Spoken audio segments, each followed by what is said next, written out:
ವೇದಿಕೆ ಮೇಲಿರುವಂತಹ ಎಲ್ಲ ನಾಯಕರಿಗೆ ಮತ್ತು ನಿಮ್ಮೆಲ್ಲರಿಗೆ ಮತ್ತೊಮ್ಮೆ ಹೃತ್ಪೂರ್ವಕವಾದಂತಹ ಆದರದಿಂದ ನಿಮ್ಮೆಲ್ಲರನ್ನ ಸ್ವಾಗತವನ್ನು ಕೋರಿ ನನ್ನ ಎರಡು ಸ್ವಾಗತ ಭಾಷಣವನ್ನು ಮುಗಿಸ್ತಾ ಇದ್ದೇನೆ. ಜೈ ಹಿಂದ್, ಜೈ ಕರ್ನಾಟಕ. धरती चमकती है सूरज आने के बाद, आसमान चमकता है तारे आने के बाद, बेलगाम चमक रहा है मोदी जी के आने के बाद। मैं मोदी जी को आमंत्रण करता हूं इस सभा को वो संबोधित करें। उससे पहले मैं सुरेश अंडी जी को आमंत्रण करता हूं कि आपसे दो शब्द कहें।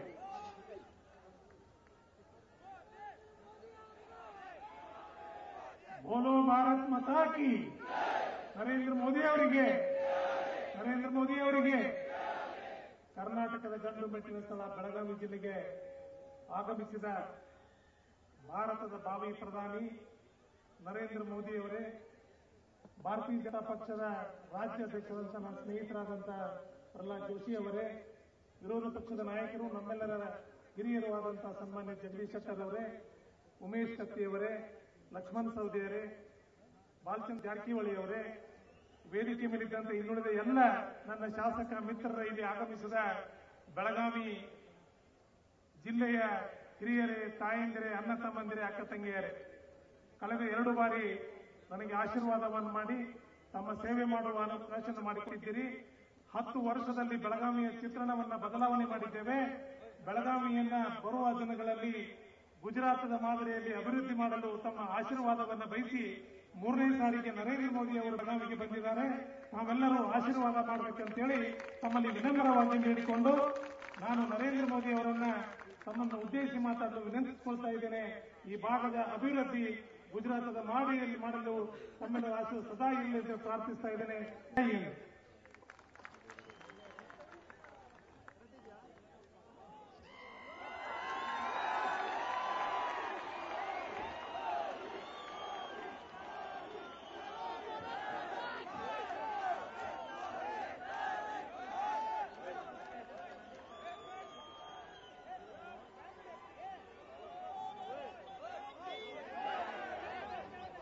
भारत माता की। मंच पर विराजमान प्रदेश भारतीय जनता पार्टी के अध्यक्ष श्री प्रहलाद जी, भूतपूर्व मुख्यमंत्री श्री जगदीश जी, आपके लोकप्रिय उम्मीदवार श्री सुरेश जी, श्री उमेश जी, श्री लक्ष्मण जी, श्री जारकिहोली जी, श्री प्रभाकर कोरे जी, मंच पर विराजमान सभी वरिष्ठ महानुभाव और विशाल संख्या में आए हुए भारत के भाग्य विधाता मेरे भाइयों और बहनों,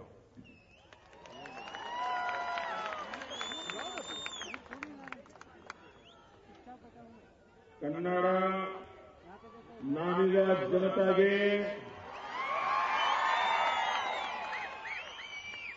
ಉಗಾದಿ ಹಬ್ಬದ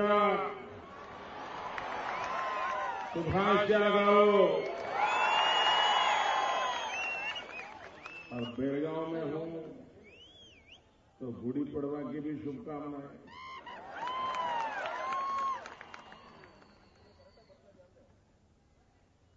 भाइयों बहनों,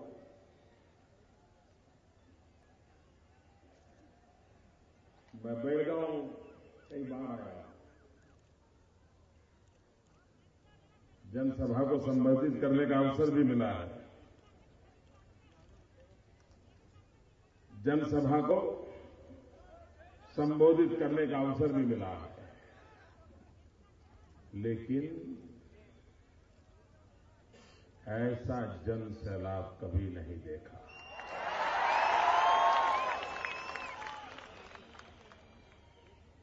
पार्टी की रैलियां जब होती है तब तो ठीक है, साल में एक आध बार, 2 साल में एक आध बार, लेकिन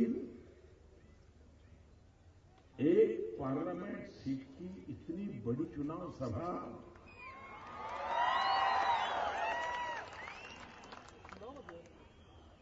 भाइयों बहनों, आजकल जो पॉलिटिकल पंडित एनालिसिस करते हैं तो उसका 2.4 हो गया, उसका 3.2 हो गया, उसका 7.6 हो गया, नहीं आजकल चलता है ऐसा। ये 0.2 0.3 के चक्कर से बाहर आओ, जरा नजारा देख लो, पता चलता है। कोई सर्वे नहीं करना पड़ेगा, कोई एनालिसिस नहीं करना पड़ेगा। हवा का रुख क्या है वो साफ साफ नजर आता है। भाइयों बहनों, मैंने बहुत पहले कहा था कि जैसे जैसे चुनाव नजदीक आएंगे ये आंधी सुनामी बन जाएगी। और भाइयों बहनों, जिन्होंने देश को लूटा है, जिन्होंने देश को तबाह किया है, जिन्होंने देश को बर्बाद किया है, ये सुनामी में कोई बचने वाला नहीं है। इस बार जनता उन्हें चुन चुन के साफ कर देगी, ये मेरा पूरा विश्वास है।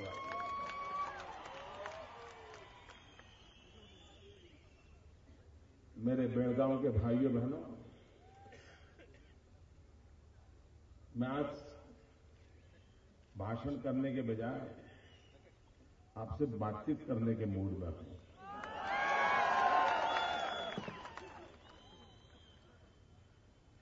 आप मुझे बताइए भाइयों, ये चुनाव लोकसभा का है कि नहीं है? प्रधानमंत्री चुनने के लिए है कि नहीं है?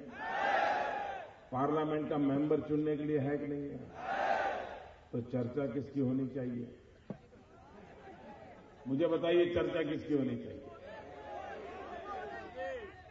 दिल्ली सरकार की चर्चा होनी चाहिए कि नहीं होनी चाहिए? दिल्ली सरकार के कामों का हिसाब लेना चाहिए कि नहीं लेना चाहिए? दिल्ली सरकार में बैठे हुए लोगों ने अपने कामों का हिसाब देना चाहिए कि नहीं देना चाहिए? पाई पाई का हिसाब देना चाहिए कि नहीं देना चाहिए? पल पल का हिसाब देना चाहिए कि नहीं देना चाहिए? दे रहे हैं क्या? मुझे बताइए, दे रहे हैं क्या? एक भी सवाल का जवाब दे रहे हैं क्या? एक कांग्रेस पार्टी का अहंकार 7वें आसमान पर पहुंचा हुआ है। वे जनता को उन्हें जवाब देना चाहिए, ये बात मानने के लिए ही तैयार नहीं है। वो तो यही है, ये तो हमारे परिवार के लिए लिखा हुआ है, हमें मिलने ही वाला है, हम कोई जवाब देने के लिए बंधे हुए नहीं है। और ऊपर से चुनाव लोकसभा का है, चुनना प्रधानमंत्री को है, चुनना पार्लियामेंट के मेंबर को है। और आजकल बातें क्या करते हैं? गुजरात का गुब्बारा फूट जाएगा, गुजरात का गुब्बारा फूट जाएगा।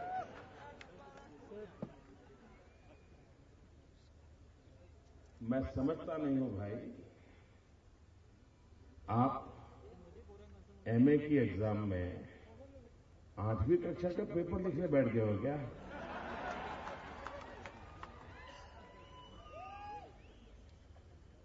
भाई एमए की एग्जाम देनी है तो जरा एमए की एग्जाम में बैठो ना। लेकिन भाइयों बहनों,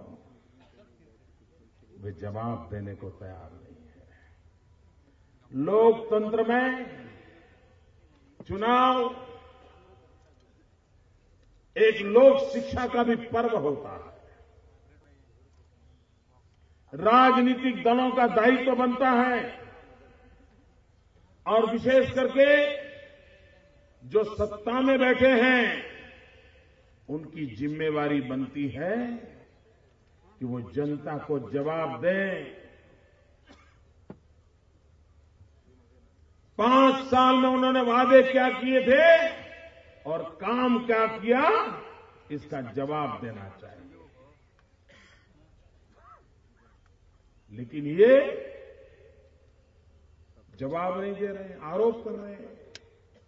अभी शहजादे जी ने कहा कि हमारे दिमाग में इंफ्रास्ट्रक्चर का मैप पक्का तैयार है। मैं जरा पूछना चाहता हूं, आपको मैप बनाने में 60 साल लगे क्या? ना, मैप तैयार करने में 60 साल लगे? अगर मैप बनाने में 60 साल लगे तो जमीन पर उतारने में तो 600 साल लगेंगे भाइयों। क्या आप 600 साल के लिए इंतजार करने को तैयार हो?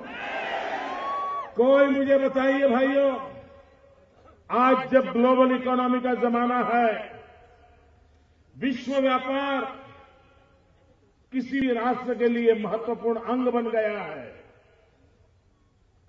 विश्व व्यापार करने के लिए सबसे बड़ा इंफ्रास्ट्रक्चर होता है पोर्ट सेक्टर, बंदर बनाना, नए बंदर बनाना। मुझे बताइए भाइयों, पिछले 15-20 साल में कर्नाटक जिसके पास समुद्री तट है, एक भी पोर्ट नया बना है क्या? जरा बोलो तो, बना है क्या? शहजादे जी जरा बताओ तो सही, आपके मैप में क्या समुद्र किनारा है क्या कर्नाटक का? क्या आपके मैप में कर्नाटक के समुद्र तट पर कोई नए बंदर बनाने की योजना है क्या? भाइयों बहनों, इन्हें समझ ही नहीं है कि कर्नाटक जैसा राज्य जो राष्ट्र की समृद्धि में बहुत कंट्रीब्यूट कर सकता है, उस राज्य के अंदर इंफ्रास्ट्रक्चर की सुविधाएं आपने सोची तक नहीं है। शहजादे जी, नहीं जानता हूं मेरे सवालों के जवाब पूछने के लिए आप कहां जाओगे? पूछने जाते हैं ना, मोदी जी ने ये पूछा, मैं क्या जवाब दूं? अटल बिहारी वाजपेयी जी की सरकार ने स्वर्णिम चतुष्क की रचना की। इस बात को हमें मानना होगा। इतिहास में हम इंफ्रास्ट्रक्चर के क्षेत्र में देश में रोड नेटवर्क खड़ा करने में शेरशाह सूरी का लोहा मानते हैं। शेरशाह सूरी ने ग्राम ट्रक रोड की कल्पना की थी और बनाया था। उसके बाद अटल बिहारी वाजपेयी की सरकार थी जिसने स्वर्णिम चतुष्क का सपना देकर के इंफ्रास्ट्रक्चर का एक अद्भुत काम पेश किया। लेकिन आपने आकर के उस काम को रोक दिया। क्या आपके दिमाग में इंफ्रास्ट्रक्चर का ये मैप है क्या कि कहां रोकूं, कहां तोड़ूं, कहां अटकूं? क्या यही काम है क्या? आप जवाब दीजिए देश को। अभी भारत सरकार ने सुप्रीम कोर्ट में एक एफिडेविट की है। भारत सरकार की एफिडेविट है, मैडम सोनिया जी की सरकार की एफिडेविट है, और उसमें उन्होंने कहा है कि अटल जी की सरकार के समय जितने रास्ते बने, हिंदुस्तान आजाद होने के बाद जितने रास्ते बने थे, उसमें आधे रास्ते अकेले अटल जी के कालखंड में बने थे, और बाद में यूपी आने के बाद सब उल्टा पुल्टा हो गया। भाइयों बहनों, शहजादे जी, आप इंफ्रास्ट्रक्चर के मैप की बात करते हो। आप मुझे बताइए भाइयों बहनों, आज जीवन में बिजली महत्वपूर्ण है कि नहीं है? क्या बिजली के बिना जीवन चल सकता है? जितनी जरूरत पानी की है, जितनी जरूरत हवा की है, आज उतनी ही जरूरत बिजली की हो गई है कि नहीं हो गई है? बिजली मिलनी चाहिए कि नहीं मिलनी चाहिए? आपको मिलती है? जरा बोलो तो। नहीं मिलती ना? भाइयों बहनों, गुजरात में गांव में भी 24 घंटे बिजली मिलती है। और जब मैं लोगों को कहता हूं कि मेरे राज्य में 24 घंटे बिजली है, तो लोग मुझे पूछते हैं कि महीने में कितने दिन? मैं उनको समझाता हूं भाई 365 दिन। तो उनको आश्चर्य होता है, वो मुझे पूरे सच बताते हो, ऐसा होता है? भाइयों बहनों, अगर इरादा नेक हो, जनता के दुखों की, पीड़ा की संवेदना हो, तो समस्या के समाधान निकल आते हैं।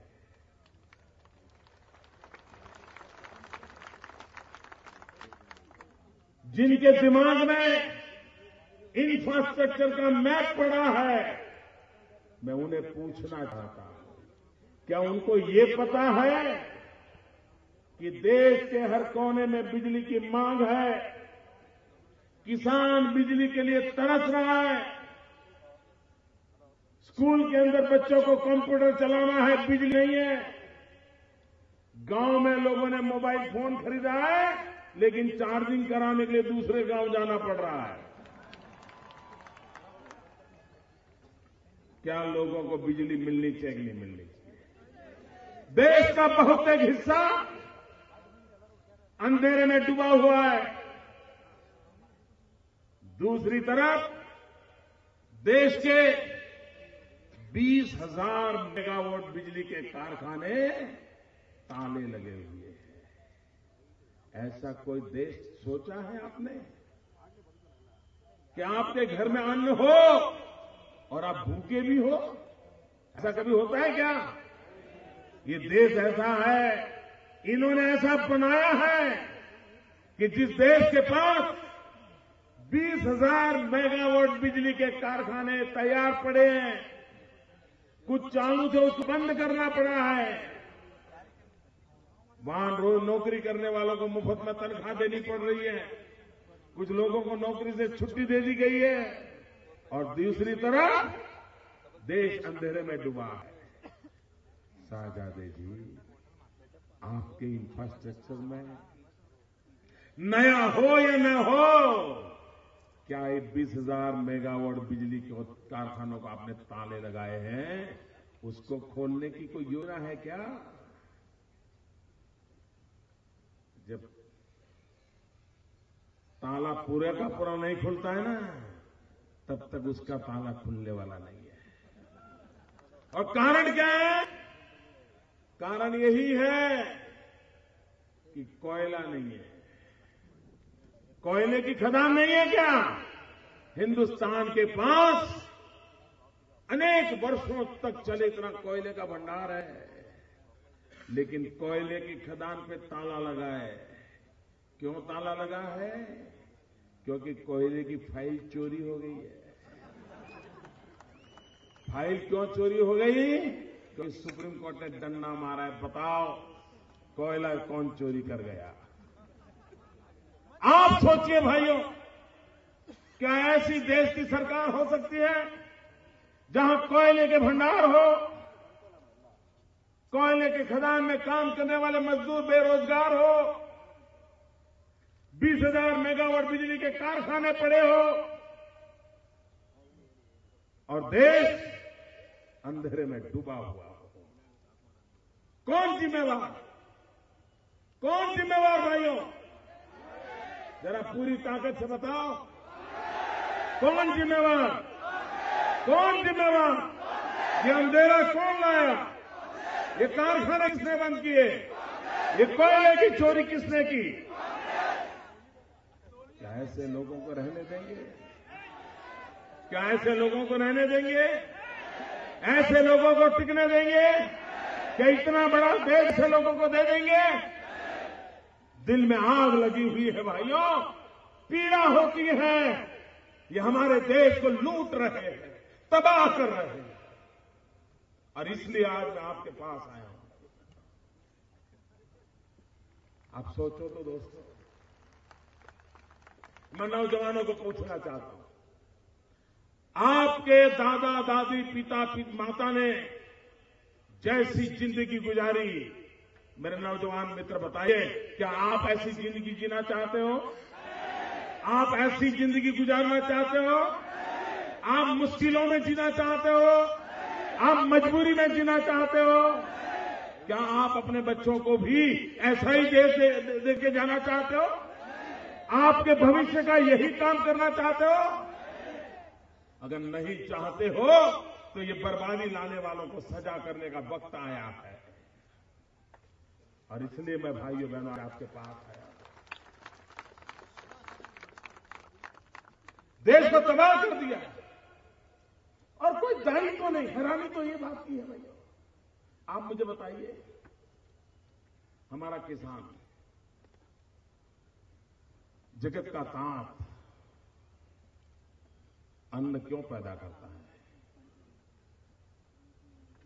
क्या खुद का पेट भरने के लिए पैदा करता है? मुझे बताइए भैया, क्या वो मेहनत खुद पेट भरने के लिए करता है? किसान के मन में एक इच्छा रहती है कि जो अन्न पैदा करता है, जो गरीब के पेट में जाए, उसके आशीर्वाद मिले, खुद का पेट भरे लेकिन दुनिया का भी पेट भरे। इसलिए किसान अपना पसीना बहा, रात रात मेहनत करता है, लेकिन जब वो अन्न सड़ जाए, रेलवे प्लेटफॉर्म पर चूहे खाते हो, बारिश में भीगता हो, सड़ता रहता हो, तो किसान को पीड़ा होगी कि नहीं होगी भाई? उस किसान को पीड़ा होगी कि नहीं होगी? सुप्रीम कोर्ट ने कहा इनको, ये आए दिन गरीब गरीब गरीब की बातें करते हैं ना। आपने देखा होगा कि जो विद्यार्थी कुछ होते हैं ना,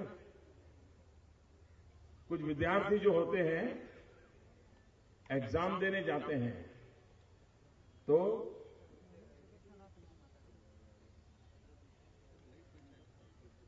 एग्जाम देने जाते हैं ना, तो किसी ईश्वर का नाम का स्मरण करते रहते हैं ताकि परीक्षा में कोई गलती, ऐसा करते हैं ना। यहां भी बहुत लोगों ने जिन्होंने किया होगा, तो कहने की जरूरत है लेकिन सच्चाई होगी है। भगवान का नाम लेते हैं। ये कांग्रेस पार्टी भी जब चुनाव की एग्जाम आती है ना, तो शुरू कर देती है, गरीब गरीब गरीब गरीब गरीब गरीब गरीब गरीब गरीब गरीब गरीब गरीब गरीब गरीब गरीब गरीब गरीब गरीब गरीब बचाओ बचाओ, एग्जाम है, कुछ मदद कर दो, कुछ भी करो, आ जाओ। ये कांग्रेस का खेल रहता है भाई। ये गरीबों की बात करने का इनको अधिकार नहीं है। सुप्रीम कोर्ट ने इन्हें कहा था, सुप्रीम कोर्ट ने कहा था ये जो अनाज सड़ रहा है वो गरीबों को बांट दो, गरीबों के पेट में जाएगा। इन्होंने सुप्रीम कोर्ट की भी मानी नहीं और अनाज को और सड़ने दिया। सुप्रीम कोर्ट के कहने के बाद भी गरीबों को बांटा नहीं और बाद में 80-90 पैसे की कीमत से ये सड़ा हुआ अनाज शराब बनाने वाली कंपनियों को बेच दिया। डूब मरो मेरे कांग्रेस के मित्रों, डूब मरो। मेरे किसान ने पसीना बहाया था किसी गरीब का पेट भरने के लिए, लेकिन आपने जेब भरने के लिए शराब बनाने वालों को दे दिया।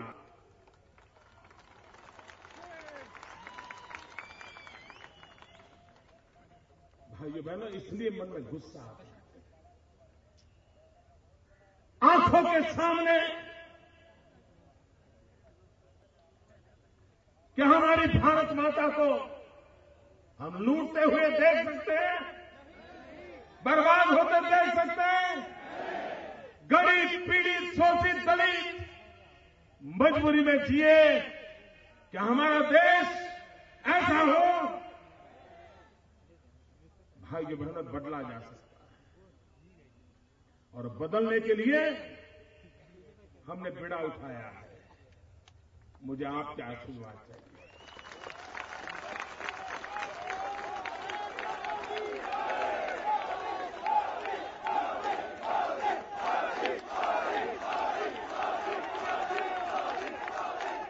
वादे बहुत हो चुके भाइयों, देश वादों से तंग आ चुका है।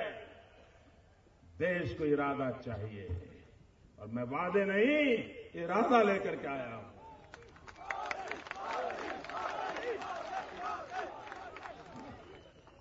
भाइयों बहनों, आप मुझे बताइए,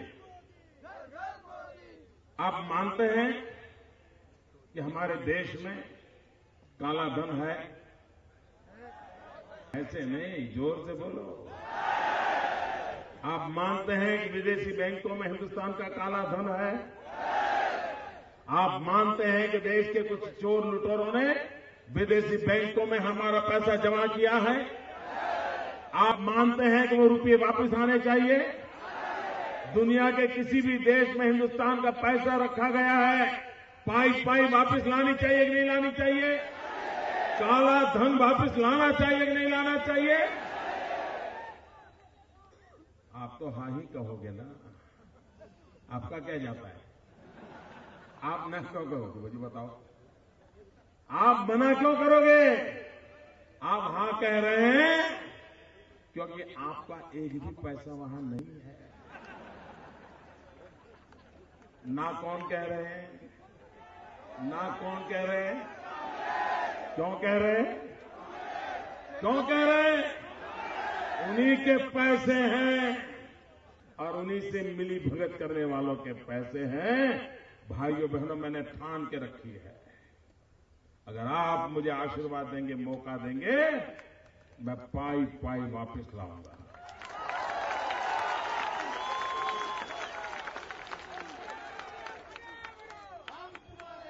जो कानूनी व्यवस्था करनी पड़ेगी, कानूनी व्यवस्था करेंगे। एक्सपर्ट की जरूरत पड़ेगी, एक्सपर्ट लगाएंगे। दुनिया के किसी देश से संधि करनी पड़ेगी तो संधि करेंगे, लेकिन काला धन भारत में वापस आएगा और ये पैसे गरीबों के काम आएंगे। भाइयों, मैं वादा कर रहा हूं, पैसे गरीबों के काम आएंगे। इतना ही नहीं, जो सैलरी क्लास है, जो ईमानदारी से टैक्स भरता है, क्योंकि सैलरी क्लास है बेचारा जाएगा कहां? ठीक है, उसका तो इनकम टैक्स कटता ही कटता है। जिसने ईमानदारी से टैक्स भरा है, ऐसे सैलरी क्लास वालों को ये जो काला धन में वापस लाऊंगा ना, कुछ परसेंटेज उनको पुरस्कार के रूप में मैं वापस दे दूंगा।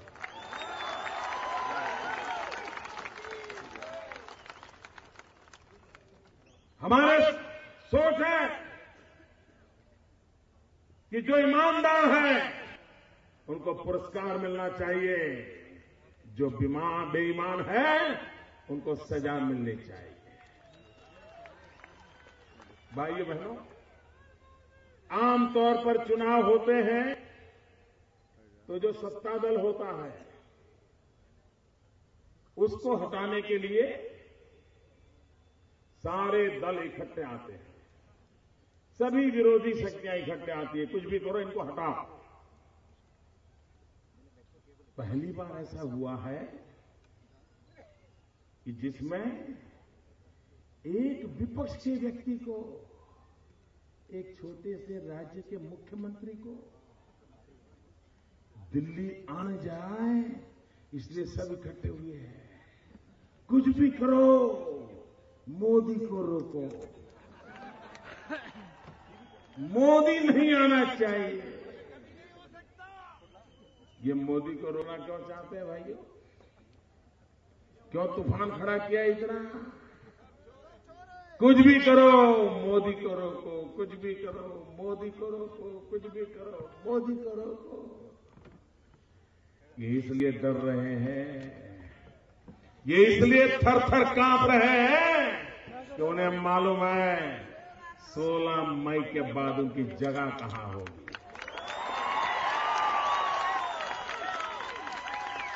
इसीलिए गोलबंद हुए हैं।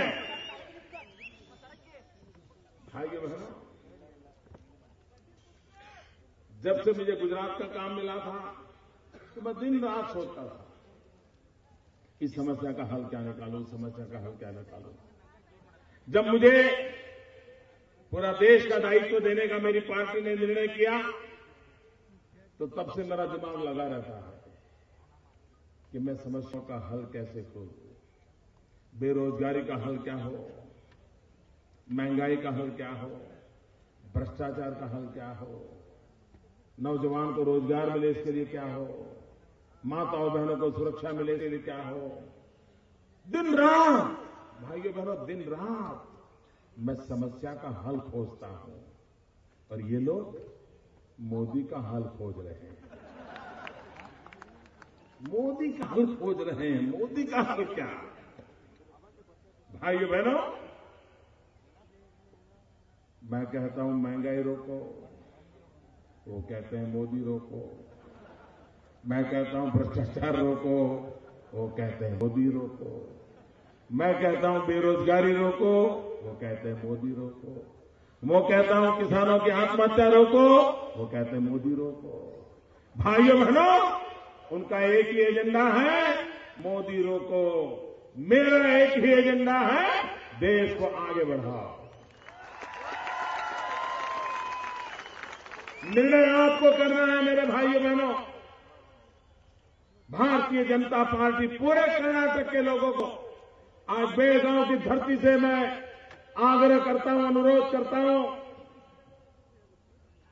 दिल्ली में एक मजबूत सरकार बनाए, भारत का भाग्य बदलने वाली सरकार बनाए। बहुत साल गवा दिए भाइयों बहनों, 60 साल तक आपने शासकों को चुना है। मैं आपसे प्रार्थना करने आया हूं, शासक बहुत चुने, एक बार सेवक को चुन करके देखो। आपने 60 साल चुना है, मुझे सिर्फ 60 महीने दे दो। उनको 60 साल दिए, मैं सिर्फ 60 महीने मांगने आया हूं। और भाइयों बहनों, मैं 60 साल के अंदर आपकी तकदीर और देश की तस्वीर बदल दूंगा।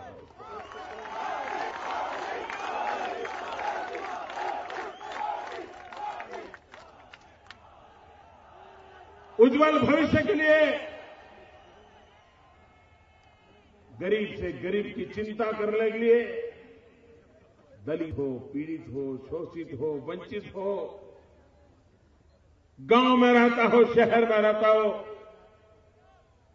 शिक्षा नसीब हुई हो ना हो, गरीबी में पला बढ़ा हो, उन सबके जीवन में एक बदलाव आए, देश नई ऊंचाइयों को पार करे, इस सपने को लेकर के मैं आपके पास आया।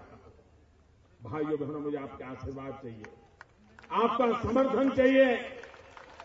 देश की भलाई के लिए देश को मजबूत सरकार चाहिए। और मैं इरादा बताता हूं, और पत्रकार मित्र भी मेरा हिसाब लिख लें, जरूरत पड़े तो मेरे से हिसाब मांगना। मैं वो दिमाग में मैप वाला इंसान नहीं हूं। मैं आपको मेरा इरादा बताता हूं, आप मुझे दायित्व देंगे, मैं कभी चैन से बैठूंगा नहीं, परिश्रम करने में कोई कमी नहीं रखूंगा।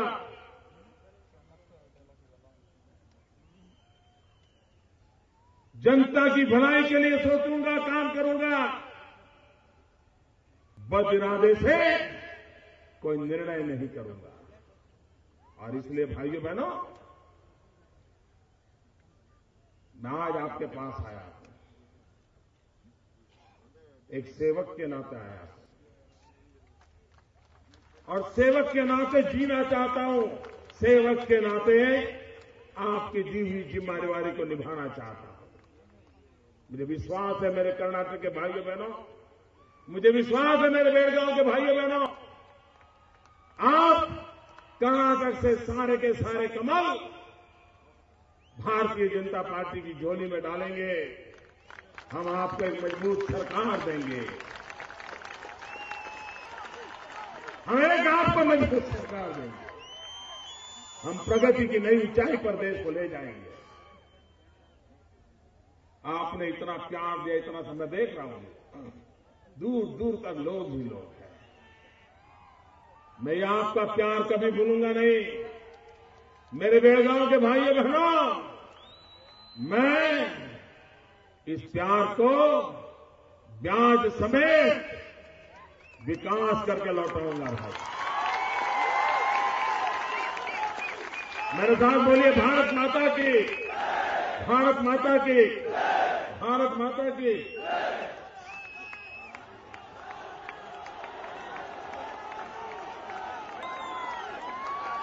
आप सबको धन्यवाद। भारतीय जनता पार्टी का इस कार्यक्रम को शानदार ढंग से सभी जनता को भारतीय जनता पार्टी की ओर से धन्यवाद देते हुए, खास करके महिलाओं को भी धन्यवाद, पत्रकार मित्रों को और उपस्थित सभी महानुभावों को। मैं इसी के साथ ऐलान करता हूं, इस कार्यक्रम का समारोह यही हुआ है। धन्यवाद। जय हिंद।